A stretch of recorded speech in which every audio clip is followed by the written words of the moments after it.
गले की बहुत बुरी हालत है। पिछले 2-3 दिनों में अनयूजुअल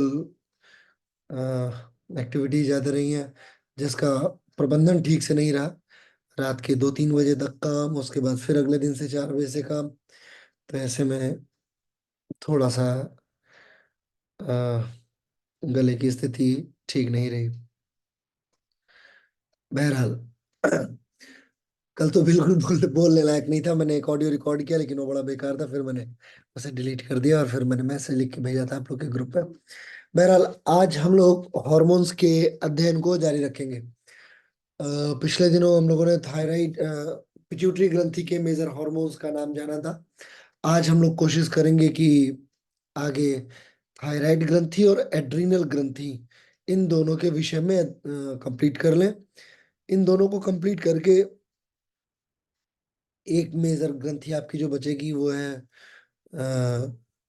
गुनैड्स। गुनैड्स के विषय में, जिसमें हम लोग अपना पूरा रिप्रोडक्टिव सिस्टम भी कंप्लीट करने वाले हैं। तो वो हमारा कल लेक्चर होगा, तो कल के लेक्चर में उसे हम लोग कंप्लीट कर लिया जाएगा।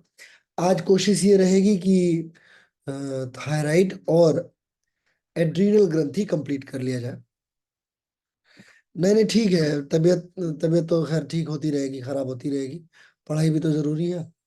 नहीं पढ़ाई करेंगे तो फिर कंप्लीट नहीं होगा ना कोर्स। तो किसी को कोई प्रश्न कुछ पूछना होगा तो आप मुझे बताइएगा। मैं आपको ऑप्शन दे देता हूँ, अनम्यूट हो सकता है। अननेसेसरी अनम्यूट मत होइएगा। हाँ, तो आज जो सबसे मेजर है थायराइड में, तो सिर्फ दो मेजर हॉर्मोन्स है, T3 और T4, ठीक है।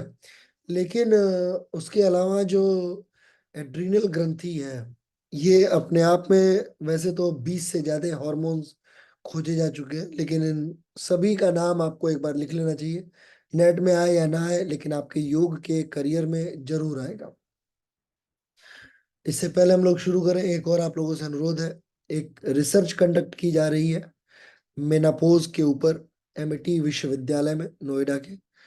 एमिटी विश्वविद्यालय नोएडा का ही नहीं, अपितु भारत का सर्वश्रेष्ठ प्राइवेट विश्वविद्यालय है, जो सर्वश्रेष्ठ कई मायनों में है। तो मैं आप लोगों से चाहता हूं कि आपके नोन में यदि कोई ऐसी महिला है जो मेनापोज जिनका हो चुका है, तो ऐसे लोगों का एक समूह बनाया जाएगा जो इस रिसर्च को कंडक्ट कर रही है। हम लोग उन्हें असिस्ट करेंगे। तो मैं चाहता हूं कि एक ग्रुप जो बनाया जाएगा, उसमें आप सभी लोग ज्वाइन तो करें ही, ताकि क्या रिसर्च कर रही है वो भी आप देख पाए साथ में। अगर आप उनकी सहायता कर पाए तो वो भी एक सौभाग्य का विषय होगा। ठीक है। तो ये दो बातें हो गई। अब आप लोग लिखना शुरू कीजिए फटाफट थायराइड ग्रंथि के विषय में। थायराइड ग्रंथि लिखिए। थायराइड ग्रंथि, थायराइड ग्रंथि गले में स्थित होती है। गले में स्थित होती है एवं यह शरीर के मेटाबॉलिज्म पे सीधा प्रभाव डालती है। सीधा प्रभाव डालती है। सीधा प्रभाव डालती है।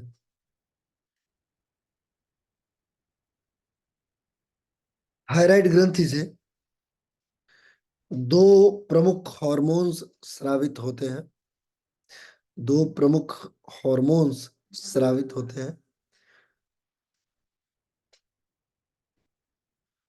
जिनमें जिनका नाम T3 एवं T4 है। T3 एवं T4 है। T3 एवं T4 है। T3 एवं T4 है। आगे लिखिए। T3 को T3 को ट्राई आइडोथायरोनिन कहा जाता है। स्पेलिंग बता रहा हूँ। TRI, ट्राई, आयोडो माने आयोडीन से संबंधित, IODO, थायरोनिन, THYRONIN, थायरोनिन। और T4 को टेट्रा आइडोथायरोनिन बोला जाता है। Tetra iodothyronine. टेट्रा मतलब TTR है, टेट्रा।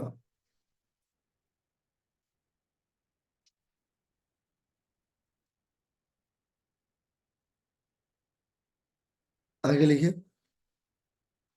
इसे थायरॉक्सिन भी कहा जाता है। इसे थायरॉक्सिन भी कहा जाता है।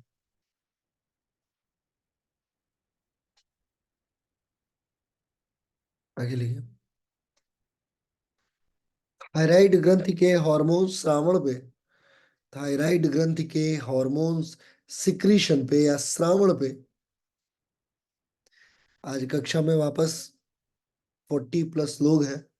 जो भी पिछली कक्षाओं को ज्वाइन नहीं कर पा रहे हैं, मैं आपसे अनुरोध कर रहा हूं, आप ही का लाभ है, कम से कम आके पढ़ लिया करो। जीवन का 1 घंटा तो कम से कम निकालो ही। ठीक है? नहीं निकाल पा रहे हो तो यूट्यूब से पढ़ो, लेकिन कम से कम पढ़ लो भैया। जीवन अपना बना लो, नहीं तो योगा टीचरों का क्या हाल है इस समय मार्केट में, और कंपटीशन किस लेवल का है। अभी मैंने एक बच्चे का स्टेटस लगाया है, मेरा पढ़ाया हुआ बच्चा है, 10 out of 10 CGPA ग्रेजुएशन में, 10 out of 10 CGPA मास्टर्स में। आप कहाँ टिकोगे? अब ऐसे ही बच्चे आ रहे हैं, और एक दो नहीं, तकरीबन 20 से ज्यादा नेशनल गोल्ड मेडल है उसके नाम। तो आसनों में तो दूर दूर तक भूल जाओ, क्योंकि बचपन से उसे चैंपियनशिप सिखाई गई, चैंपियनशिप्स में खेला, और देश के 2 प्रमुख विश्वविद्यालयों से विद 10 CGPA उसने ग्रेजुएशन और मास्टर डिग्री प्राप्त कर ली। अब आप कहाँ टिकोगे उसके सामने? कल्पना करो, अगर किसी यूनिवर्सिटी में वो जाएगा इंटरव्यू देने, तो कोई आपको क्यों लेगा? समझे? अभी वो, हमारी एक संस्था है, तो उसे दुबई हम लोगों ने भेजा हुआ है, अभी दुबई में है वो। कल ही उसका रिजल्ट आया, बड़ा प्रसन्न था। समझे आप? तो कहने का मतलब ये है कि अब आपके पास यही 2-4 साल है, जो ये ट्रांजिशन का है, इसी में प्रोफेसर के लिए लग जाइए, नहीं तो आगे आने वाले बच्चे आपको कहीं का नहीं छोड़ेंगे। इस समय चैंपियनशिप्स मार्केट में तकरीबन 1 लाख से ज्यादा योगा प्लेयर्स हैं, खिलाड़ी, और ये गारंटेड है कि वो आगे आने वाले 4-5 सालों में डेफिनेटली वो योगा कोर्स ज्वाइन करेंगे। एक ओर से बॉडी खुली हुई है, तो उनको प्रैक्टिस पे ज्यादा फोकस करना नहीं है। जाहिर सी बात है कि वो अपना 100% लगाएंगे एजुकेशन में, और फिर आप लोग उतने ही पिछड़ते जाओगे। इसलिए फोकस कीजिए अपने पढ़ाई पे। बहरहाल, क्या क्या बोल दिया मैंने? थायराइड ग्रंथि के 2 हार्मोन्स, T3 एवं T4, ट्राईआइडोथायरोनिन, टेट्राआइडोथायरोनिन, इसे थायरॉक्सिन भी कहा जाता है। दूसरा जो इसका महत्वपूर्ण है, ठीक है, थायराइड हार्मोन्स को हाइपोथैलेमस कंट्रोल करता है। थायराइड ग्रंथि को हाइपोथैलेमस, दिमाग का एक हिस्सा होता है जो कंट्रोल करता है। आगे लिखिए। थायराइड हार्मोन्स के कई सारे प्रमुख कार्य हैं।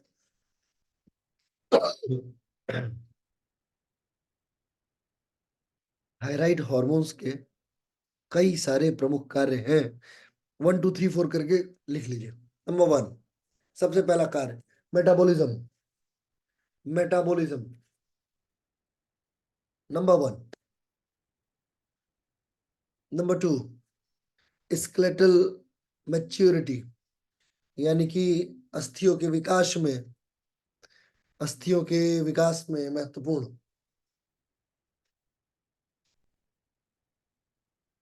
उसके बाद लिखिए, ब्रेन डेवलपमेंट में सहायक।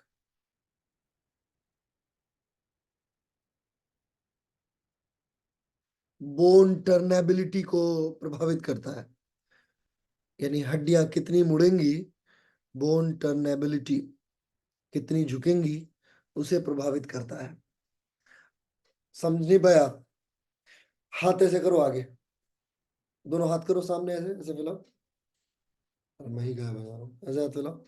अब आप देखो अपने हाथ को, देखो, देखो हाथ टेढ़ा दिख रहा है कि नहीं? ये वाला, यहाँ से एल्बो से देखो आप, सामने फैला के देखो। हाँ, हाथ टेढ़ा दिख रहा है थोड़ा बहुत? दोनों एल्बो में कुछ डिफरेंस है।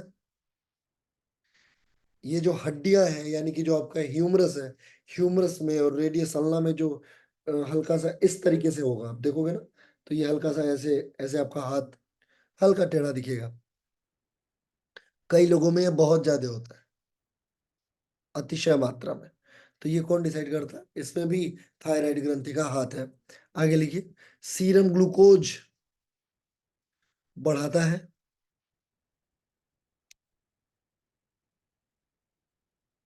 कैरोटीन को विटामिन ए में परिवर्तित करने में सहायक। कैरोटीन को विटामिन ए में परिवर्तित करने में सहायक है। बॉडी थर्मल रेगुलेशन में, यानी कि गर्म ठंडी जो, या तापमान कह सकते हैं, टेम्परेचर, बॉडी थर्मल कंट्रोल या रेगुलेशन, इसमें सहायक है।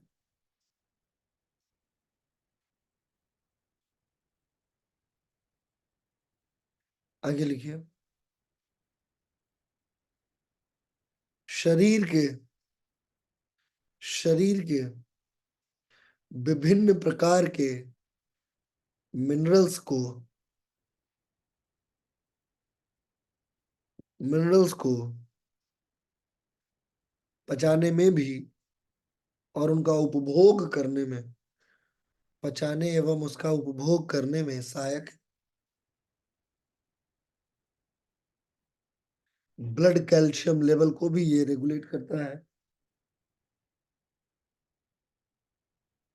ब्लड कैल्शियम लेवल को भी ये रेगुलेट करता है। यह हार्मोन संभवतः शरीर के हर कोशिका पे बराबर कार्य करता है। यह हार्मोन संभवतः शरीर के प्रत्येक कोशिका पे कार्य करता है।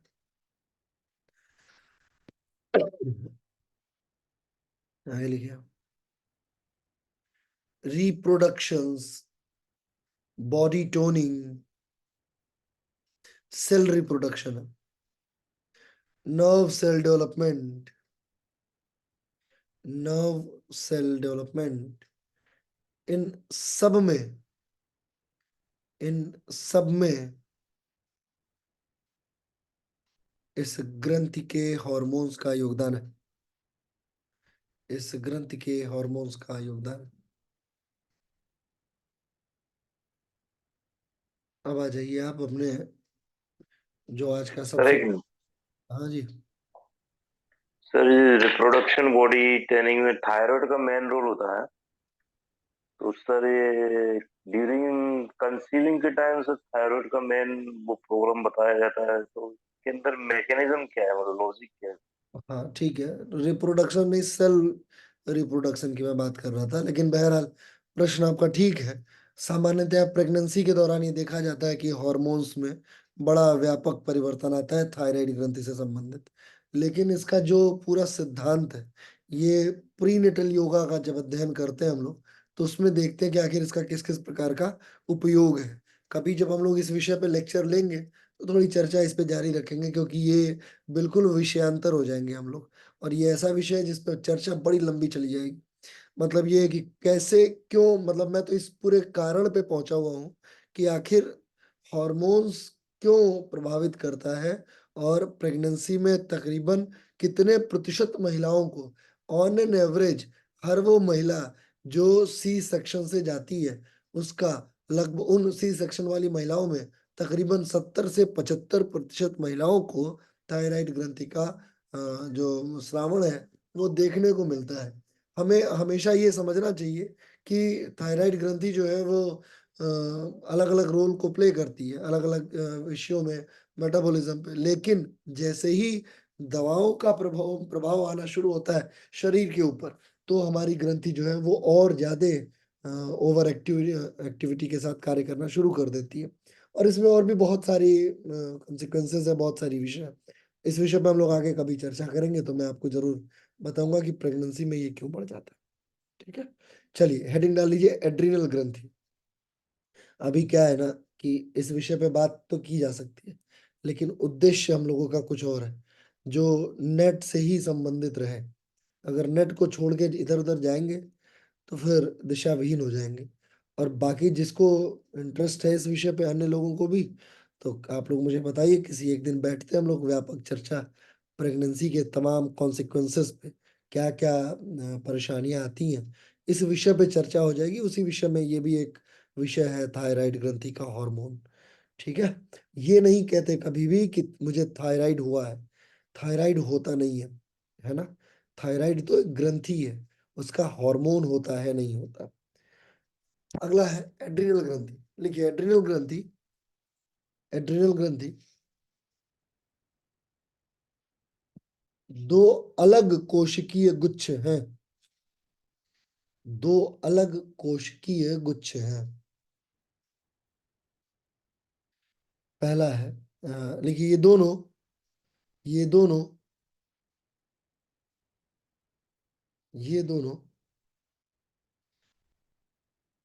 किडनी के ऊपर, किडनी यानी वृक्क के ऊपर, वृक्क के ऊपर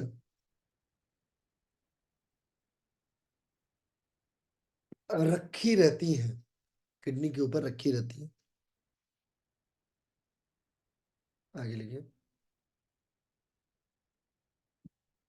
यह ग्रंथि दो हिस्सों में बांटकर पढ़ी जाती है, माने एक का दो हिस्सा। किडनी को भी हम लोग इसी तरीके से पढ़ते हैं और इसके ग्रंथि को भी इसी तरीके से पढ़ते हैं। पहला हिस्सा है एड्रिनल, सॉरी, कॉर्टेक्स और मेड्यूला। एड्रिनल याद रहे, कॉर्टेक्स, एड्रिनल कॉर्टेक्स एवं एड्रिनल मेड्यूला। कॉर्टेक्स एवं मेड्यूला। लिखिए लेफ्ट, लेफ्ट ग्रंथि जो बाई साइड में है वो सामान्यतया बड़ी होती है, दाहिने वाली से बड़ी होती है। यह तकरीबन 3/5 सेंटीमीटर के आकार की होती है। 3/5 सेंटीमीटर आकार की होती है एवं इसका वजन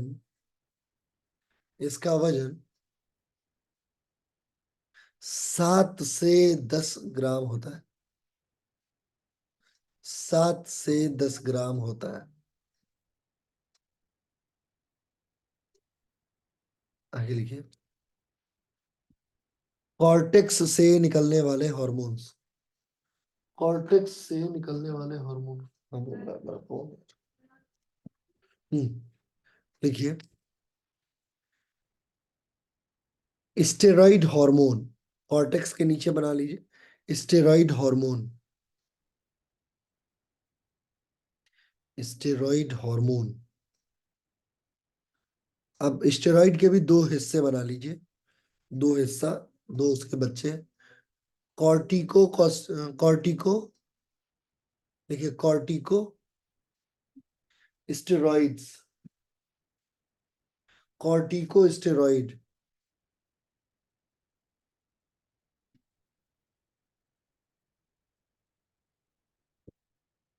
मुझे 1 मिनट एक प्रश्न का उत्तर देना अनिवार्य है। 1 सेकंड का मुझे समय दीजिए प्लीज।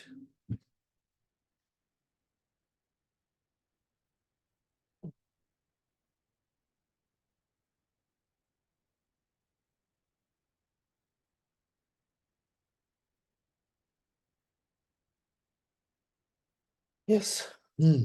तो क्या लिखा? कॉर्टिकोस्टेरॉइड, हाँ। उसका लिखिए कॉर्टिकोस्टेरॉइड को दो हिस्सों में बांट लीजिए। कॉर्टिकोस्टेरॉइड को दो हिस्सों में बांटिए। पहला लिखिए ग्लूकोकॉर्टि कॉर्टिक्वाइड, ग्लूकोकॉर्टिक्वाइड।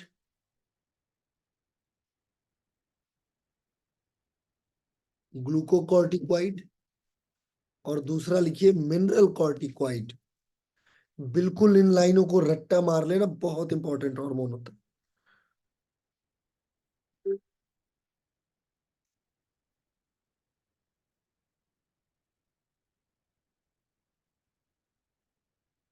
ठीक है, ग्लूकोकॉर्टिकॉइड एवं मिनरल कॉर्टिकॉइड। अब पहला लिखिए ग्लूकोकॉर्टिकॉइड के तीन मेजर हार्मोन, ग्लूकोकॉर्टिकॉइड के तीन मेजर हार्मोन। पहला लिखिए डीओसी, डॉक, इसकी स्पेलिंग होती है डी ऑक्सी कॉर्टिकोस्टेरॉन, डी ऑक्सी कॉर्टिकोस्टेरॉन।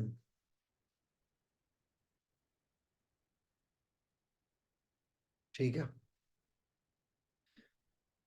अगला लिखिए डीऑक्सी कॉर्टिकोस्टेरॉन के अलावा कॉर्टिकोस्टेरॉन, कॉर्टिकोस्टेरॉन, और फिर कॉर्टिकोस्टेरॉन, और तीसरा कॉर्टिसोल, और ये बड़ा इंपॉर्टेंट भी है।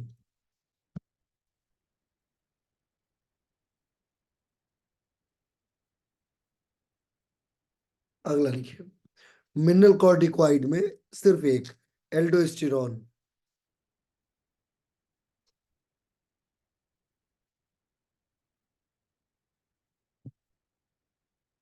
एल्डोस्टेरॉन।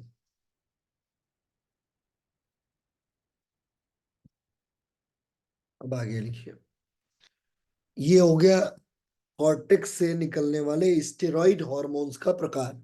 ठीक है, कॉर्टेक्स है, कॉर्टेक्स का स्टेरॉइड, स्टेरॉइड को दो हिस्सों में बांटा, कॉर्टिको स्टेरॉइड, कार्टिको को दो हिस्सों में बांटा, ग्लूको और मिनरल। अब स्टेरॉइड पे वापस आते हैं। कॉर्टेक्स का दो हार्मोन स्टेरॉइड, ठीक है, स्टेरॉइड का दो हार्मोन, कॉर्टिको स्टेरॉइड और दूसरा है सेक्स स्टेरॉइड्स हार्मोन, दूसरा है सेक्स स्टेरॉइड। वापस आ जाइए बिल्कुल मेन हेडिंग में, कॉर्टेक्स के नीचे है जो लाइन स्टेरॉइड हार्मोन, उसका एक प्रकार है सेक्स हार्मोन्स।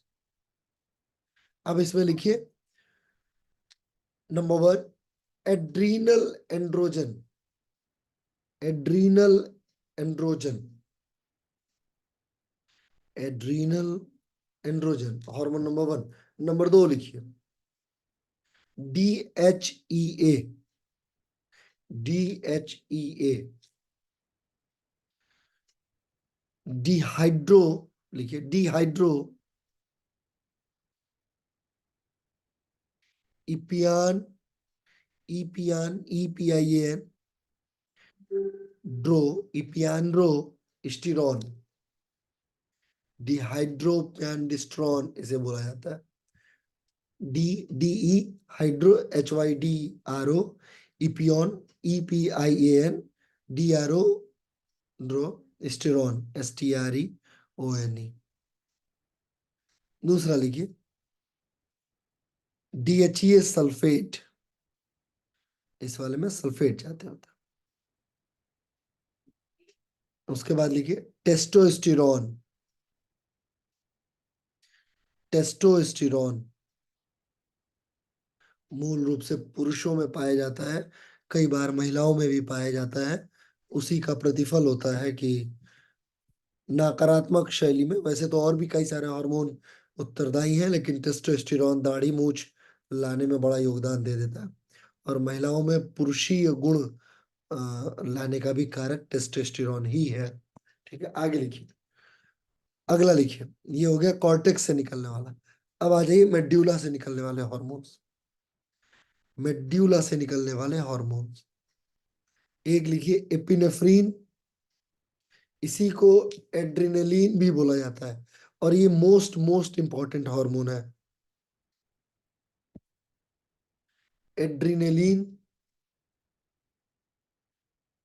दूसरा है नॉर एड्रिनलिन, ये प्रश्न सैकड़ों बार पूछा है, लड़ो और उड़ो हार्मोन किसे कहा जाता है, इसी को नॉर एपिनेफ्रीन निम्न में से किस हार्मोन्स का दूसरा नाम है, या लड़ो और उड़ो हार्मोन एड्रीनल ग्रंथि के किस हिस्से से स्रावित होता है, किस ग्रंथि से एड्रिनलिन हार्मोन स्रावित होता है।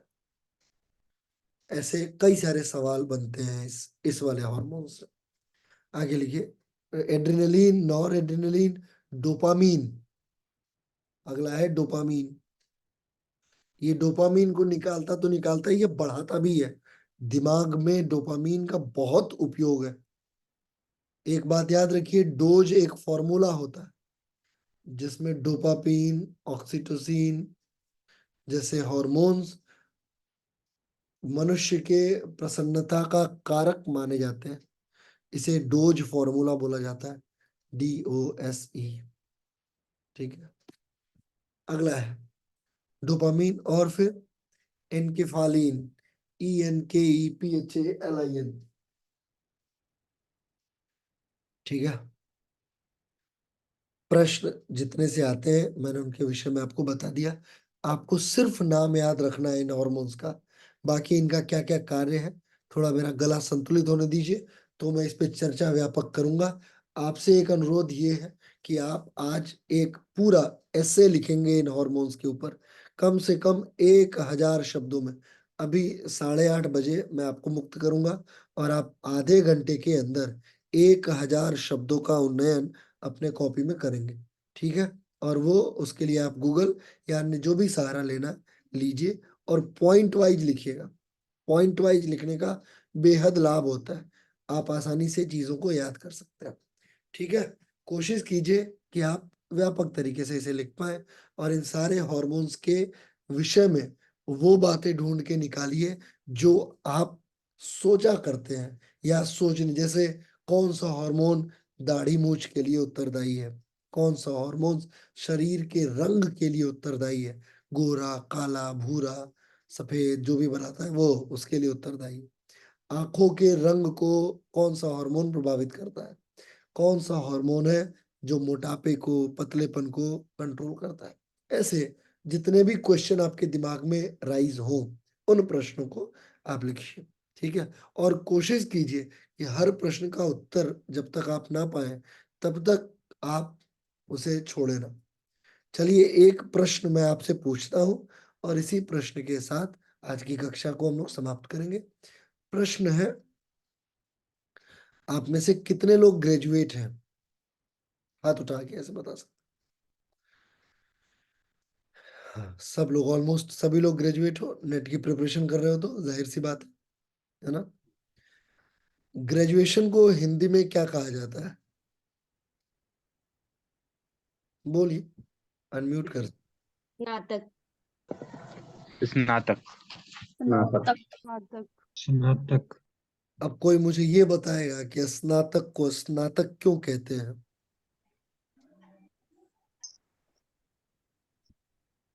प्रश्न आपको क्या लगा था मैं ये पूछने के लिए बैठा हूँ क्या कि लाइट कमा दी क्या? हाँ ठीक है ना, बताओ स्नातक को स्नातक क्यों बोलते हैं? इतनी बेइज्जती की थी, एक हमारे जानने वाले प्रोफेसर हैं, हिंदी के बड़े परम विद्वान हैं, और उनकी कक्षा में बैठे हुए 80 छात्रों का हुजूम जो है वो मुंह गिरा के बाहर निकला। और संयोग से मैं एक कॉन्फ्रेंस से बाहर निकला था, शक्ल देख के मैं पहचान गया कि आज बच्चों की शामत आई होगी। और यही प्रश्न था कि स्नातक को स्नातक क्यों कहा जाता है। और मैं उस परंपरा को, जिस परंपरा के वो वाहक है, वो परंपरा मैंने अधिकतर अध्यापकों में देखी है। राजनीति शास्त्र का अध्यापक ये पढ़ाता है कि भारत को राज्य कहते हैं या देश कहते हैं।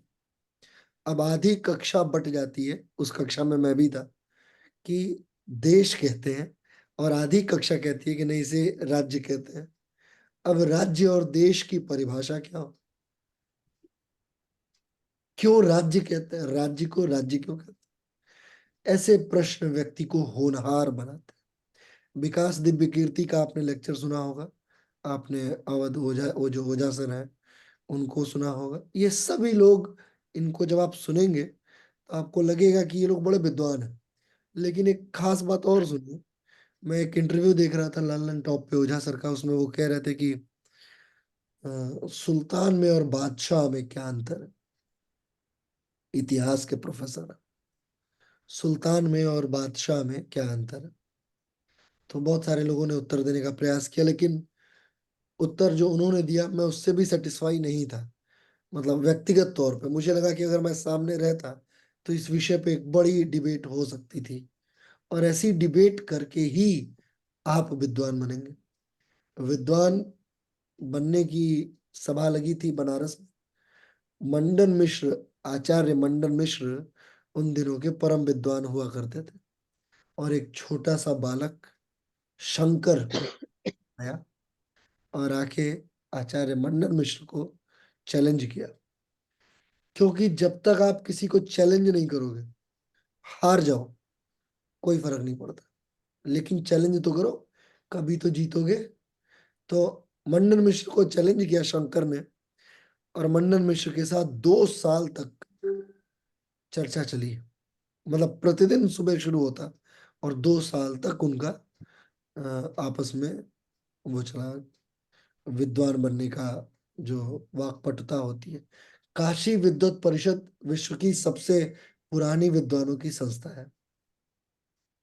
अंत में आचार्य मंडन मिश्र हारने लगे, तो उनकी पत्नी जो उस जजमेंट कर रही थी, वो भी बड़ी विद्वान थी। तो उन्होंने कहा कि अब मैं अपने पति की अर्धांगिनी होने के नाते मैं कुछ आपसे प्रश्न पूछती हूँ। और उन्होंने सहवास के विषय में एक ब्रह्मचारी बालक से पूछा। ब्रह्मचारी बालक जो बाद में शंकराचार्य के नाम से जाने गए, उन्हीं शंकराचार्य की मैं बात कर रहा हूँ।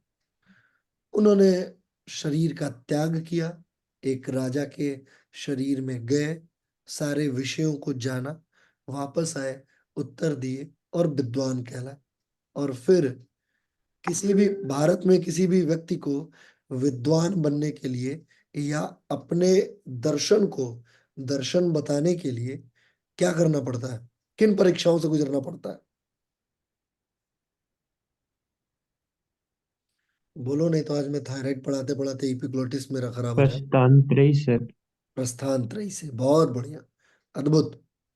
प्रस्थान त्रयी से ही गुजर के आप जो भी सिद्धांत बनाते हैं, यदि वो प्रस्थान त्रयी उसका खंडन नहीं करती है, तो आप फिर आपका काम मंडन ही मंडन है, यानी आपका महिमा मंडन होगा। फिर आप अपने सिद्धांत को, लेकिन ये भी एक चैलेंज देता हूं मैं आपको। 50 लोगों से सुसज्जित ये कक्षा है, आप जाइए और जो भी सोच सकते हैं, एक दर्शन बस। और एक दिन नहीं, मैं आपको 1 महीने का समय देता हूं। 1 महीने में एक दर्शन सोच के आइए, और मैं उसको कहीं ना कहीं प्रस्थान त्रयी के किसी एक नहीं, कम से कम 10 सिद्धांतों से काट दूंगा। आप लिख के लाइए, कोशिश कीजिए। और ऐसे और बड़े बड़े लोग हैं जो एक सिद्धांत को 1000 सिद्धांतों से कट कर देंगे। मतलब आग का गोला नहीं, पूरा का पूरा सूरज का गोला, इस प्रस्थान त्रयी को पार कर पाना बहुत डिफिकल्ट टास्क है। और आचार्य शंकर ने सिद्ध किया। फिर वो अद्वैत, द्वैत, शुद्धाद्वैत और ये जितने भी सिद्धांत बन के आप पढ़ते हैं ना, ये सब प्रस्थान त्रयी से गुजरे हुए ग्रंथ हैं, और फिर व्यक्ति विद्वान बनता है। प्रश्न था मेरा, स्नातक को स्नातक क्यों कहते हैं? उत्तर है इसका कि एक विधा होती थी पहले गुरुकुलों में, उसमें कुछ लेंथिंग नापी गई थी, कुछ यात्रा होती थी कि पहले मुंडन से शुरू होता था कार्यक्रम। जैसे ही बालक आता था शिक्षण के लिए, तो उसका बाल मुड़वा दिया जाता था, और उस बाल मुड़वाने से लेके युद्ध कौशल, सहस्रार्थ या शास्त्रार्थ या और दर्शन, वेद, वेदांग, इन सब का अध्ययन करने कराने के बाद जब सब पढ़ा लिया जाता था, तो एक पवित्र कुंड में स्नान कराया जाता था। उस स्नान तक का संधि जो विग्रह होता है, वो स्नातक होता है। स्नान तक यानी दैट कंडीशन जहां पे एक पर्टिकुलर छात्र, a condition where student become pro in his education, तो वो स्नान तक हुआ। और बाद में वही परास्नातक हुआ, जब आप और प्रोफिशिएंसी प्राप्त करते हैं। वही स्नातक अब ग्रेजुएशन के नाम से जाना जाता है, और हम सभी लोग इसमें निष्णात हैं। निष्णात का मतलब होता है बिजनेस ओरिएंटेड है, यानी हमें पढ़ाई के बाद ज्ञान नहीं चाहिए, पैसा चाहिए, तो निष्णातिता कही जाती है। ठीक है, आज की कक्षा का यही समापन। हम लोग वापस मिलेंगे कल। कोशिश रहेगी कि मैं अपने गले को थोड़ा और, ठीक है, गले को कल संगठित करके वापस आप लोगों से मुलाकात होगी। तब तक के लिए आप लोग अगले आधे घंटे में व्यापक मात्रा में नोट्स लिखिए। बस कैमरा बंद होगा आपका, कलम बंद करके हिलिएगा नहीं। सर एक अपनी, मिनट। हाँ जी आशा जी। सर एसकेएम में स्टडी मटेरियल कैसे अवेलेबल होगा? टेलीग्राम ग्रुप पे जाइए, उस हाँ पे जी सर। दुनिया भर के किताबें, दुनिया भर के लेक्चर्स सब सर उसी में। पता नहीं, मुझे पता नहीं चला उसमें एसकेएम का। टेलीग्राम पे जाइए, टेलीग्राम पे हाँ SKM हाँ लिखिए। आप लोगों हाँ। से भी जो भी लोग थोड़ा बहुत फ्री हो, हेल्प कर दीजिएगा। एक चीज, और दूसरी चीज, जरा यूट्यूब पे बहुत सारे बच्चों का प्रश्न रहता है, मेरे को समय नहीं मिल पाता, सबका रिप्लाई नहीं दे पाता, तो अगर आप लोग फ्री होंगे तो उनका रिप्लाई दे देना कोई भी, ठीक है। देखना वो कोई ज्वाइन करना चाह रहा है, तो जो ज्वाइन करना चाह रहा है उसको मेरा नंबर दे देना, व्हाट्सएप वो कर लेगा तो मैं उसे ऐड करा दूंगा, ठीक है। चलिए आज की कक्षा को समाप्त करते हैं यहीं पे। हाथ जोड़ लीजिए, शांति पाठ। ओम शांति ही शांति ही शांति ही, सर्वा अरिष्ट सुशांतिर्भवतु। चलिए, बहुत बहुत आभार, धन्यवाद, थैंक यू सो मच। मैं भी अपने तरफ से पूरा एफर्ट लगाए हुए हूँ, आप भी एफर्ट लगाए रखिए। 20 मिनट और बचे हुए हैं आपके पास, 1000 शब्द तो लिख ही लीजिए, ठीक है। चलिए, थैंक यू।